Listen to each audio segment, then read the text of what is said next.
Hi hello नमस्कार. आजच्या व्हिडिओमध्ये मी तेजस्विनी तुम्हा सर्वांचं अगदी मनापासून स्वागत करते. आणि आजचा व्हिडिओ बनवायचं कारण म्हणजे मी धोंडफळ करणार आहे आणि अधिक महिना सुरू असल्यामुळे आणि तेच आता जे की असते सर्व विधी ते सर्व करणार आहे. आणि तेच जवळच आळंदी आहे म्हणून आळंदीला पण जाणार आहे दर्शनाला. आणि त्यामुळे तुम्ही असाच व्हिडिओ कंटिन्यू पहा. आता माझी सर्व बेसिक कामं आवरली आहे सकाळचे जे काही असतात ते, आणि स्किन केअर पण केलं आहे. आपण आंघोळ केल्यावर बरोबर आपलं स्किन केअर कसं केलं पाहिजे याचा मी फुल व्हिडिओ बनवणार आहे. सो तुम्हाला तो व्हिडिओ बघायला आवडेल का ते मला कमेंट सेक्शन मध्ये नक्की सांगा. आणि आजचा सर्व दिवस कसं काय जाणार आहे आणि आम्ही कसं कसं करणार आहे सर्व विधी तुम्हाला दाखवणार आहेत. असंच व्हिडिओ बघत राहा. आणि आळंदीला पण जाणार आहे, तिथलं पण शेअर करेल काही. चला बघूया पुढे व्हिडिओ मध्ये. आणि आज नाश्त्यामध्ये पालक पुऱ्या करून घेतल्या आणि याची तयारी मी रात्रीच करून ठेवली होती सर्व. आणि सकाळी कणिक मळून पालक पुऱ्याच करायच्या होत्या. छान अशा पालक पुऱ्या फुगल्या होत्या आणि खूप छान झाल्या होत्या टेस्टीला. आणि इकडे मग नंतर पुरणासाठी डाळ करून घेतली. मला खूप कमी प्रमाणात पुरण करायचं होतं कारण मला जास्त आवडत नाही.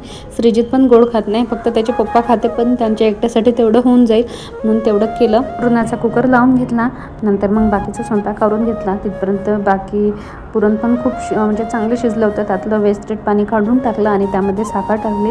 आणि माझ्याकडे पुरण यंत्र नाही आहे म्हणून मी रैनाच करून घेतला आणि साखर टाकून आणखी ते पुरण शिजवायला ठेवलं. इकडे श्रीजितला भूक लागली होती म्हणून श्रीजितला जेवण करायला दिलं. आणि मग पुरण पण खूप छान शिजलेलं होतं. नंतर धोंडफळ लाटायला घेतले आणि त्यामध्ये मोदक जसं करतो तसंच छोट्या छोट्या पात्या करून त्यामध्ये पुरण भरून नंतर मग ते तेलामध्ये तळून म्हणजे सॅलो फ्राय करायचं होतं, जास्त डीप तेलामध्ये नव्हतं तळायचं. आणि ते करून मला म्हणजे ते असं बनवायचे होते. फक्त मोदक उंच असतं तर हे पूर्ण असे गोल गोल करायचे होते लड्डूसारखे. पण त्यामध्ये पहिले आधी पोळीची पाती लाटून त्यामध्ये पुरण भरायचं होतं. नंतर त्याला असं सॅलो फ्राय करून घेतलं. छान असे शिजलेले होतात ते. नंतर मग इकडे यांनी पूजेसाठी मी यांना हेल्प घेतली यांची आणि त्यांना फुलवाता वगैरे भिजवून ठेवायला लावल्या. नंतर मग देवपूजा करायला घेतली आणि घरची देवपूजा करून घेतली. घरच्या देवाला उपार वगैरे दाखवून घेतला. आणि आम्ही जस्ट आता इकडे शिफ्ट झाल्यामुळे माझ्याकडे जास्त देव वगैरे नाही आहे, घ्यायचे आहे आम्ही. आणि नंतर असे छान असे धोंडे तयार झाले होते माझे. आणि तुमच्याकडे धोंड्याला काय म्हणतात ते पण सांगा आणि तुम्ही कसे साजरे करतात ते पण कमेंट सेक्शनमध्ये नक्की सांगा. नंतर आरती करून घेतली.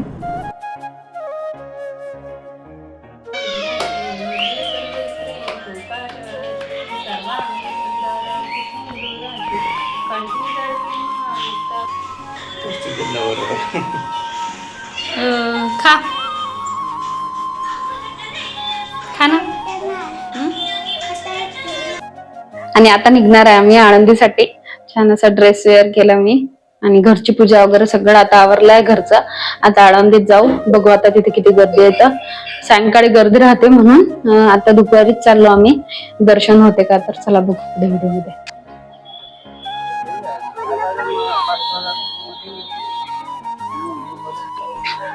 चल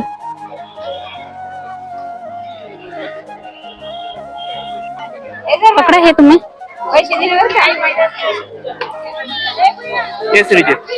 हे नाही आणलं तो. ये श्रीजित तिकडे होतो, इतर उभा ह्या वाट्यावर, तिकडे खाली जाऊ नको.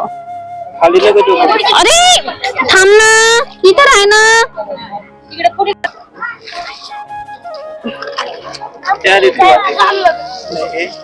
नाही माहिती.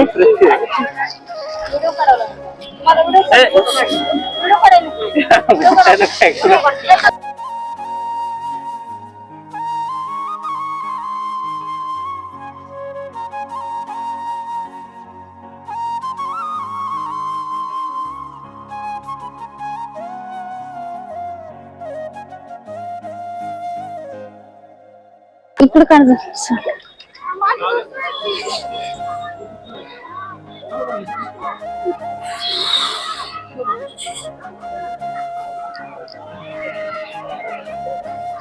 फुलं टाकले तर हे होतील का, या जडतील नाही का.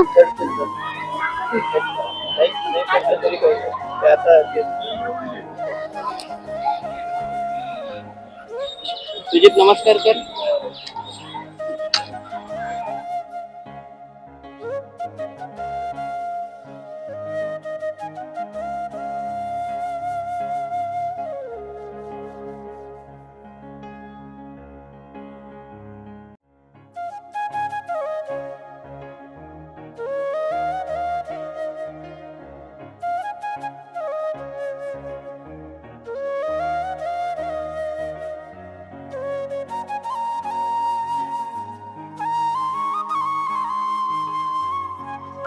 थांबा. या पावली आमच्या आवाजाच्या दिशेने आला बघा आणि मग बघा पुढे तू किती पेढे खाल्ले रे? तू किती पेढे खाल्ले?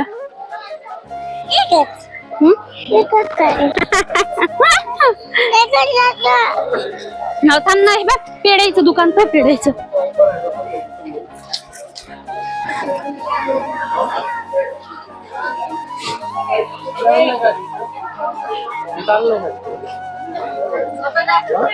चालते का आता पायी पायी?